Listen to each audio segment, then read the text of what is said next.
আচ্ছা, শীতকালেই কি শুধু বেগুন পোড়া খেতে হয়, না বছরে সারাটা সময়ে বেগুন পোড়া খাওয়া যায় বলো তো? আজকে আমি ভাবছি বেগুন পোড়া করব, কিন্তু এখন তো শীতকাল না, কিন্তু শীতকালে বোধহয় বেগুনটা ভালো পাওয়া যায় বলে সেই জন্যই করে, তাই নাকি?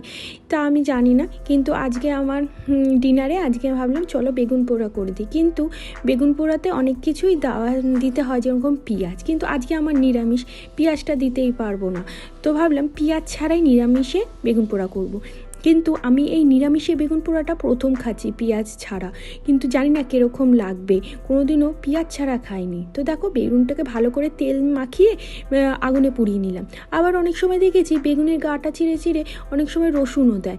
তো আজকে টমেটো পোড়াটা আর দিলাম না, বেগুনটা পুড়িয়ে যাওয়ার পর ঠান্ডা করে সেটাকে ভালো করে তার পোড়া খোসাগুলো ছাড়িয়ে নিলাম। তার আগে একটু টমেটো আর কাঁচা লঙ্কা আর ধনেপাতা ভালো করে ধুয়ে কেটে বেটে রেখেছি।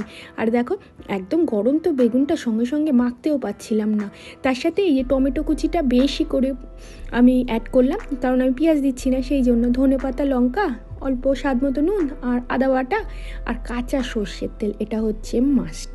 সব কিছু দিয়ে ভালো করে মিশিয়ে মাখিয়ে রেখে দিলাম, তারপর ডিনারের সময় খাবো। তো হাজব্যান্ড বললো আজকে যেহেতু বেগুন পোড়া করছো, তাই জন্য কিন্তু আমি আজকে রুটি খাবো। কোনোদিনও রুটি কোনোদিনও ভাত হয়। তো ও বলে বেগুন পোড়া নাকি রুটি দিয়েই ভালো লাগে, কিন্তু আমি না বেগুন পোড়া ভাত দিয়ে খাই। তোমরাও কি ভাত দিয়ে খাও না রুটি দিয়ে খাও জানিও তো। ও রুটি দিয়ে ভালো লাগে, আমার ভাত দিয়ে, তাই জন্য বললো যখন, তাই জন্য ওর জন্য রুটি করে দিলাম। আর এই যে দেখো, বেগুন পোড়াটা দিয়ে দিলাম। আর এই যে একটু নিরামিষের ঝিঙে দিয়ে, বড়া দিয়ে, আলু দিয়ে তরকারি করেছি। আর আজকে যেহেতু নিরামিষ, ডালটাও করেছি কাঁচা মুগ ডাল লাউ দিয়ে। কেমন হয়েছে জানিও।